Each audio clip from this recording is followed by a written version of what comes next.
Hello everybody and welcome to week 6 of Totem Tuesday.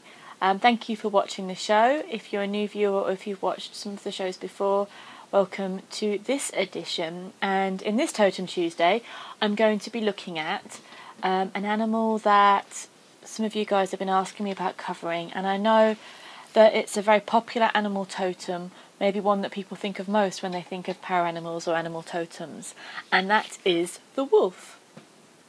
Now, I like last week's video about the fox. Foxes and wolves have not fared too well with our culture and our fairy tales. And in this day and age, at this time, foxes are in danger of being hunted again. And also, I know that in America, that wolves are being killed by their hundreds. They're being culled and killed by their hundreds. So how can such a powerful power animal be demonised so strongly? That's something that we're going to be looking at in this video. And just to note that I'm completely against the culling and the hunting of wolves and of foxes and of any animal.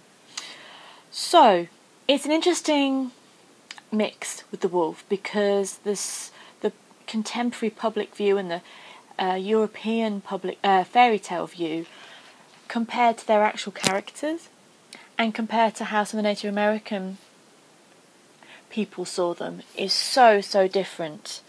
They're actually quite gentle creatures, loyal creatures. They're very much like humans in many ways.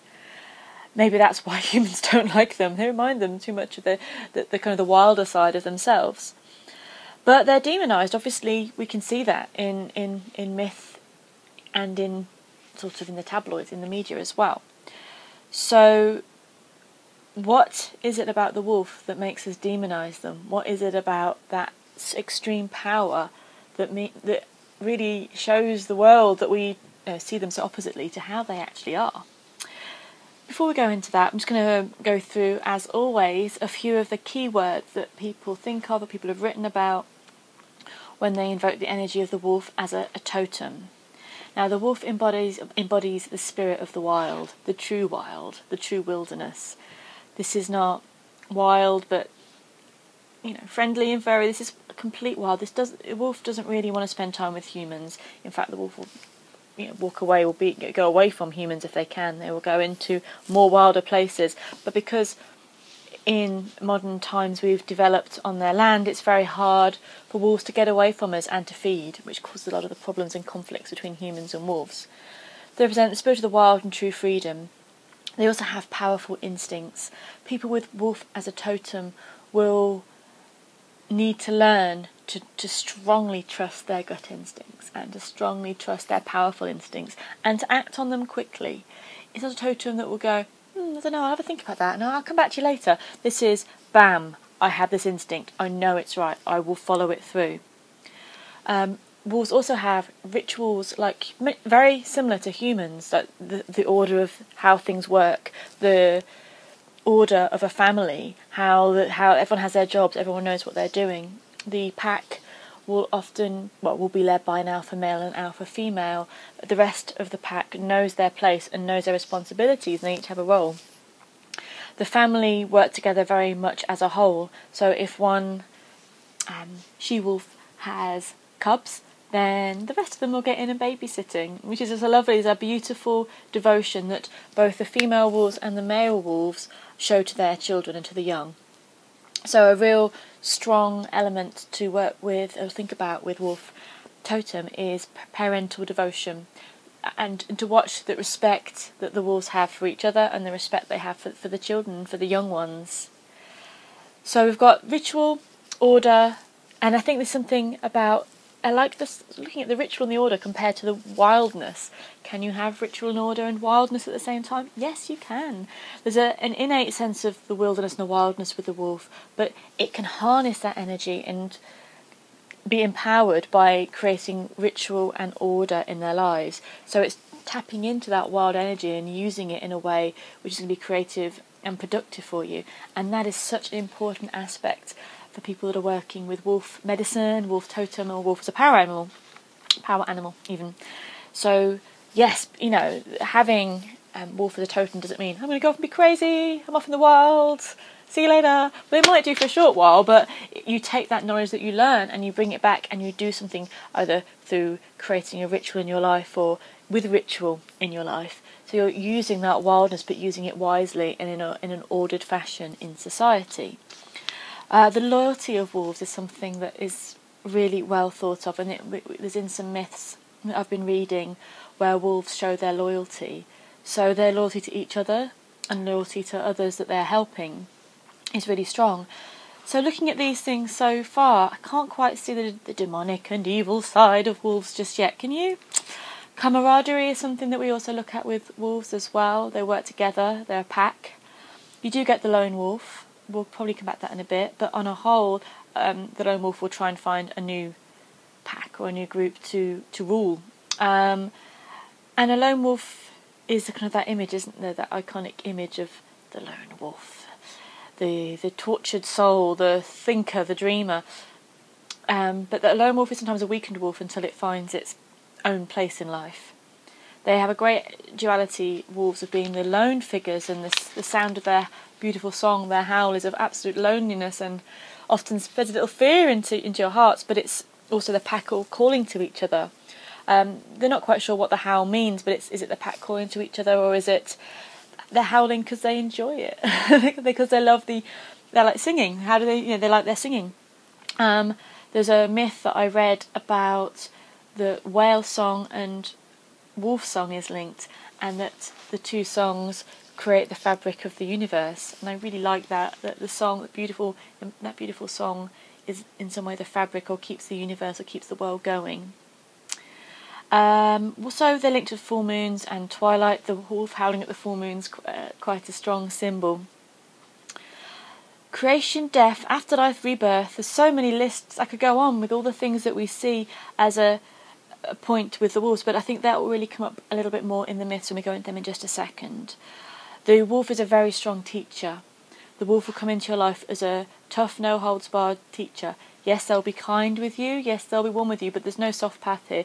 If wolf is your power animal, your totem, or your teacher, there's very, very strong lessons in dealing with loneliness, in dealing with yourself, and in dealing with your shadow side.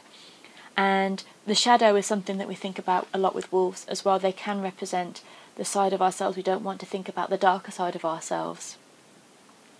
So if wolves appear in our lives in a way where we're frightened of them, or if wolves appear in our dreams or our meditations in a way where we're not comfortable with it, we're maybe being confronted with an aspect of our shadow side that we're being asked to deal with. Because wolf is a great teacher, a pathfinder is something that we have as a key word for wolf as well, and a trailblazer. They go where they cross boundaries, they go where others don't. To get away from humans, sometimes they'll go into new territories. So they're not afraid to take a leap into, out of maybe their comfort zone, and that's again something we can work with and look at. If wolf is appearing in your life, maybe wolf is telling you, hey, you're comfy in this situation, well, toodlepip, off we go, let's leap into something new. So there's many things here, but a lot of them are about solidarity, cooperation, working together as a pack. That's very, very important in wolf social life, the family, the pack. Courage and chaos are the words that I've written down here. Intuition, learning. There's so many things. These are just key words that sometimes, when you look at power animals, it's nice to have those just key words to tune into quickly and go, this is what the energy that this wolf is showing me. Which of these aspects do you feel you're working on right now? Is it many of them, or is it just one aspect that's quite strongly coming to you? There's many, many myths and legends about wolves, and there's, like I mentioned, it's a real conflicting energy. You've got Native American myths, which generally come across as very respectful of wolves, and we've got the more Norse, Germanic, European opinion of wolves, which is a little bit more negative. The goddesses and the gods linked with wolves are Etruscan goddesses Acca Larentia, and you've got Rhea, Sylvia. I feel that the myth of Romulus and Remus is quite important here, because Rhea had the sons Romulus and Remus, and she wasn't supposed to, and they were kind of taken out into the wild. And from a myriad of miracles, they survived. And one of the myriad of miracles is being suckled by a wolf, a she-wolf, obviously. But because when I looked at some of the statues of well, you probably go to little gift shops in Rome where you can get these statues, but the original statue of the she-wolf and the twins, the she-wolf statue actually predates the twins coming there. So the Etruscan goddess Acca Larentia, I'm probably pronouncing it wrong, is probably predating the Romulus and Remus myth. So that's kind of been added onto it, and obviously Romulus and Remus, the founders of Rome. There's an Egyptian god, here we're talking about pronunciations, Wep-Wawet. I'm sure that's not right, but let's just go with it anyway. One of the original creation gods, who was linked to the shape of a wolf. And what I also found out is, of course, the star Sirius, the star, where did I write this down? My facts. My facts, where are they? Yes, we've got Sirius, oh, never mind. I'll have to go with it without my facts here. Yeah, we'll just go with it. We'll just throw it in. The star sign Sirius was obviously the dog, and but to the Egyptians and to some tribes, native peoples, the constellation Sirius was a wolf, and that is linked to well, who's been my pronunciations at all-time low today? Wep-Wawet, the Egyptian god, and someone who's really good at Egyptian stuff can tell me how that's actually pronounced. So there's Egyptian gods, particularly creation gods, who are linked with wolf, and that also comes about with Native America. A lot of tribes in Native America saw wolf as one of the, alongside coyote, one of the creation gods. And as we go into the myths, it was believed by certain people, the Shoshone people, that at death the spirit went to the land of coyote and wolf. And wolf guarded the path, walked by the dead. Wolf, I'll read this what I wrote down. Wolf would awaken and wash the human soul in the river, so that the soul would be cleansed, would be sacred, and ready for the afterlife. So that's a beautiful way of seeing that, as I mentioned earlier, that wolf was linked to death and rebirth.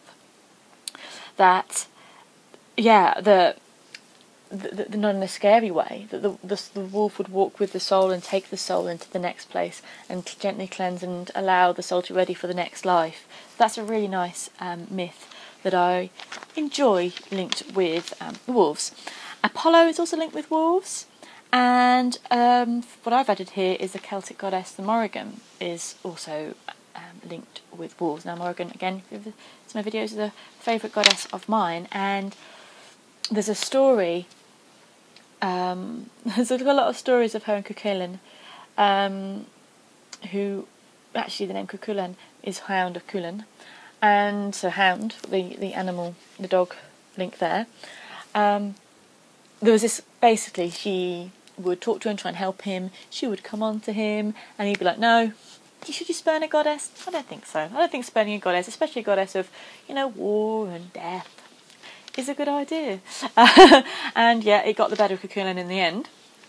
But there's a story where, in a place in Ireland called the Fort of Wolves, after spurning her advances, she turns into a she-wolf and attacks him. So the shape-shifting energy, we can go to werewolves and shape-shifting and she-wolves in a bit, but the shape-shifting, attacking energy of the wolf there comes up and a link with the Morrigan. So there's a few more gods and goddesses you may find that are linked to wolves as well. I'd love to hear about the stories. So with the Morrigan as well, the other animal of the Morrigan is the crow and the raven, and wolves are linked with ravens in a way that there's a mutual beneficial relationship, with the raven flying up and above, looking for prey, looking for danger, coming back and showing that the wolf, or pointing the wolf in the right direction of where the food was or where the likely prey was going to be, and maybe keeping an eye out. Is it safe? Is it not safe? And the wolf would then go there, kill their prey, and raven would get a meal. So it's often seen that wolf and raven will work together, and so the link between wolf and raven is their link. So maybe people with wolf totem can look at raven as well, and vice versa. Bringing on from that, we've got that wolves are exceptional hunters. They can run very, very fast, but they don't do it over long periods of time. They often do relay so that the pack will kind of have there's no kind of random hunting here. It's usually very planned, and they can keep a steady pace, but they're sprinting only over short distances. So maybe that's something to think about if you wolf as your totem. And usually, no, always really, they just go for the weakest one of the herd. I think deer and stag is their main meal, but they'll hunt out the sickest one, the weakest one, the one that probably isn't going to make it. There's not much of a chance that they'll go for a full-on healthy stag. They'll go for one that's been injured or one that's ill. And in that way, you can say that wolf actually helps natural selection. It kind of weans out the sick, the poorly ones of the group. Not nice, but still, it's a better, it is that kind of helping nature and natural selection go along. So being a great hunter is something also to think about with wolf as your totem. In Celtic myth, we've got a little quote from the prophecies of Merlin, because Merlin's linked with wolves as well. The sign-bearing wolf shall lead his troops and surround Cornwall with his tail. And that's from the prophecies of Merlin.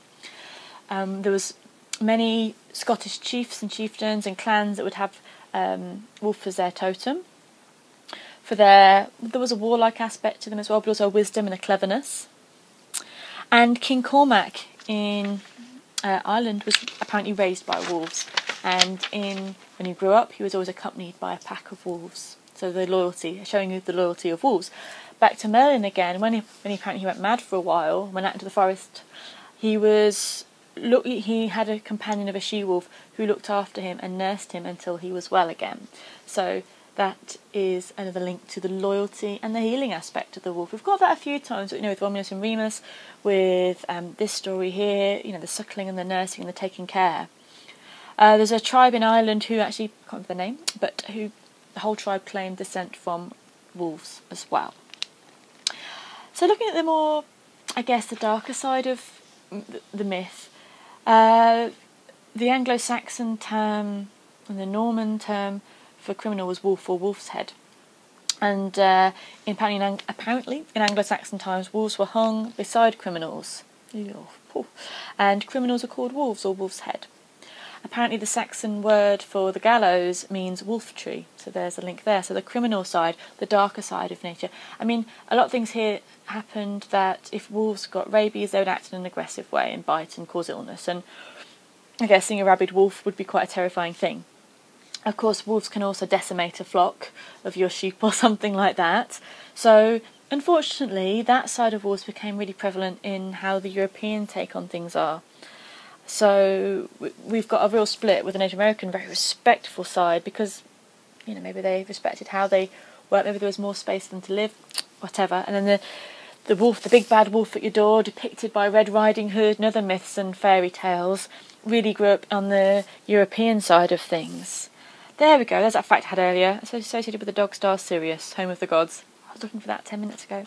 Didn't find it. Always the way. Anyway, we got through anyway, didn't we?